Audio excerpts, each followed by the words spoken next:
ناظرین، آج ہم آپ کو ایک ایسے قبیلے سے ملوانے جا رہے ہیں جن کی خوراک اور رہن سہن سن کر آپ کے رونگٹے کھڑے ہو جائیں گے۔ یہ کوئی عام شکاری نہیں بلکہ دنیا کا وہ واحد گروہ ہے جس کا سب سے پسندیدہ گوشت بابون یعنی لنگور کا ہے۔ یہ لوگ کون ہیں؟ افریقہ کے کن خطرناک جنگلوں میں چھپے بیٹھے ہیں، اور کیوں یہ آج بھی 50,000 سال پرانی زندگی گزار رہے ہیں؟ آئیے حدزہ قبیلے کی اس پراسرار اور خونخوار دنیا کا سفر شروع کرتے ہیں۔ ناظرین، افریقہ کے ملک تنزانیہ میں ایک جھیل ہے۔ جھیل اس کے گرد و نواح کا علاقہ کانٹے دار جھاڑیوں اور پتھریلی زمین سے بھرا ہوا ہے۔ یہی وہ جگہ ہے جہاں حدزہ قبیلہ رہتا ہے۔ ان کی کل آبادی صرف 1300 کے قریب ہے، لیکن اصل شکاری صرف چند سو بچے ہیں۔ یہ لوگ وہ ہیں جنہوں نے پچھلے 50,000 سالوں سے اپنی طرز زندگی نہیں بدلی۔ ان کی زبان حدزانے دنیا کی قدیم ترین زبانوں میں سے ایک ہے۔ اس میں کلک آوازیں استعمال ہوتی ہیں جیسے چک ٹک۔ یہ آوازیں شکار کے دوران ایک دوسرے کو اشارے کرنے کے لیے بہترین ہیں، کیونکہ جانور ان آوازوں سے چونکتے نہیں ہیں۔ حدزہ کے ہاں میرا اور تیرا کا کوئی تصور نہیں ہے۔ یہاں نہ کوئی بینک ہے، نہ زمین کی رجسٹری۔ یہ لوگ غاروں آگھاس کی جھونپڑیوں میں رہتے ہیں، اور جب کسی علاقے کا شکار ختم ہو جائے تو یہ اپنا معمولی سا سامان اٹھا کر میلوں دور چلے جاتے ہیں۔ حدزہ مرد کی پہچان اس کی کمان اور تیر ہے، لیکن ان کی اصل طاقت ان کے تیروں کی نوک پر چھپا وہ سیاہ زہر ہے جو موت کا دوسرا نام ہے۔ یہ زہر ڈیزرٹ روز نامی پودے کی شاخوں کو گھنٹوں ابال کر تیار کیا جاتا ہے۔ یہ اتنا خطرناک ہے کہ اگر شکاری کے اپنے ہاتھ پر کوئی زخم ہو اور یہ زہر وہاں لگ جائے تو وہ خود بھی بچ نہیں پائے گا۔ حدزہ لوگ بندروں، خاص طور پر بابون کے گوشت کے بہت شوقین ہیں۔ بابون ایک چالاک اور طاقتور جانور ہے جو اکثر گروپ میں حملہ کرتا ہے، لیکن حدزہ شکاری رات کے وقت جب بابون اونچے درختوں پر سو رہے ہوتے ہیں خاموشی سے ان کا گھیراؤ کرتے ہیں۔ جیسے ہی تیر بابون کو لگتا ہے، زہر چند منٹوں میں اپنا کام شروع کر دیتا ہے۔ جب شکار گرتا ہے تو اسے وہیں آگ پر بھونا جاتا ہے۔ حدزہ کے ہاں گوشت کو محفوظ کرنے، فریج وغیرہ کا کوئی نظام نہیں، اس لیے جو شکار ہوتا ہے وہ فوراً پورا قبیلہ مل کر کھا لیتا ہے۔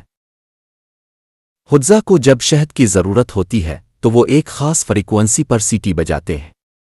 ہنی گائیڈ نامی پرندہ اس پکار کا جواب دیتا ہے۔ یہ پرندہ اڑتے ہوئے شکاریوں کو شہد کے چھتے تک لے جاتا ہے۔ شکاری درخت پر چڑھ کر آگ جلاتے ہیں، دھوئیں سے مکھیوں کو بھگاتے ہیں اور شہد نکالتے ہیں، لیکن وہ سارا شہد نہیں لیتے۔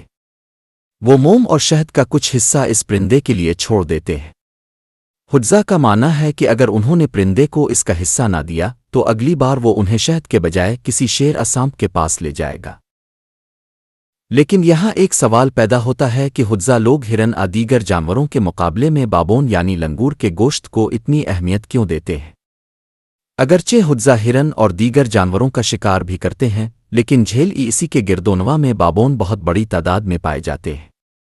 چونکہ یہ گروہوں کی صورت میں رہتے ہیں، اس لیے ایک ہی کامیاب حملے میں پورے قبیلے کے لیے کئی دنوں کی خوراک کا انتظام ہو جاتا ہے۔ جنگل میں بقا کے لیے چربی سب سے قیمتی چیز ہے۔ بابون کا گوشت پروٹین اور چربی کا بہترین مجموعہ ہوتا ہے۔ حدزہ کا ماننا ہے کہ بابون کا گوشت کھانے سے جسم میں وہ طاقت آتی ہے جو کسی دوسرے جانور سے نہیں ملتی۔ بابون کا شکار کرنا کوئی آسان کام نہیں ہے۔ یہ بہت ہی جارحانہ اور طاقتور جانور ہیں۔ حدزہ قبیلے میں جو شخص بابون کا شکار کرتا ہے اسے انتہائی ماہر اور بہادر شکاری مانا جاتا ہے۔ یہ ان کی ثقافت میں مردانگی اور مہارت کی علامت ہے۔ حدزہ لوگ بابون کے سر کو بہت شوق سے کھاتے ہیں۔ ان کا قدیم عقیدہ ہے کہ اس سے ان کی اپنی بصارت اور شکاری حواس تیز ہوتے ہیں۔ ان کے ہاں گوشت کے حوالے سے کوئی خاص مذہبی ممانعت نہیں ہے۔ ان کے نزدیک جو بھی جانور ان کے زہریلے تیر کا نشانہ بن جائے وہ قدرت کا تحفہ ہے، اور بابون ان کی فہرست میں سب سے اوپر اور مرغوب ترین گوشت مانا جاتا ہے۔ یہ ان کی مجبوری نہیں بلکہ پسند ہے، کیونکہ حدزہ کے نزدیک بابون کا گوشت وہ شاہی خوراک ہے جو انہیں جنگل کا اصل بادشاہ بنائے رکھتی ہے۔ حدزہ قبیلہ محض ایک کہانی نہیں، بلکہ ہم انسانوں کے ماضی کا وہ آئینہ ہے جس میں آج کا جدید انسان اپنی اصل دیکھ سکتا ہے۔ جس دنیا میں ہم ایک ایک پیسے اور زمین کے انچ انچ کے لیے لڑ رہے ہیں، وہاں حجزہ ہمیں سکھاتے ہیں کہ اصل آزادی قبضہ کرنے میں نہیں بلکہ قناعت کرنے میں ہے۔ شاید کل یہ جنگل نہ رہیں، شاید کل یہ شکاری جدید لباس پہن کر شہروں کی بھیڑ میں گم ہو جائیں، لیکن جب تک تنزانیہ کی جھیل اسی کے گرد کلک کی آوازیں گونج رہی ہیں، تب تک انسانیت کی سب سے قدیم روایت زندہ ہے۔ حجزہ ہمیں یاد دلاتے ہیں کہ ہم چاہے کتنی ہی ترقی کیوں نہ کر لیں، ہماری جڑیں ہمیشہ اسی مٹی اور فطرت سے جڑی رہیں گی۔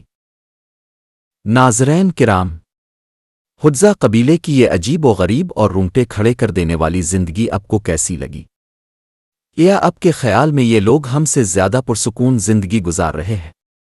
اپنی رائے کمنٹ باکس میں ضرور دیں، ہمیں آپ کے جواب کا انتظار رہے گا۔ اگر آپ کو ہماری یہ محنت اور ڈاکومنٹری پسند آئی ہے تو ویڈیو کو لائک کریں اور اسے اپنے دوستوں کے ساتھ شیئر کریں۔ ایسی ہی مزید سنسنی خیز اور معلوماتی ویڈیوز دیکھنے کے لیے ہمارے چینل کو سبسکرائب کریں اور بیل آئیکن کو دبانا نہ بھولیں تاکہ آپ ہماری اگلی مہم جوئی مس نہ کریں۔ ملتے ہیں اگلی ایک اور حیران کن ویڈیو میں، تب تک کے لیے اپنا بہت خیال رکھیے۔ اللہ حافظ۔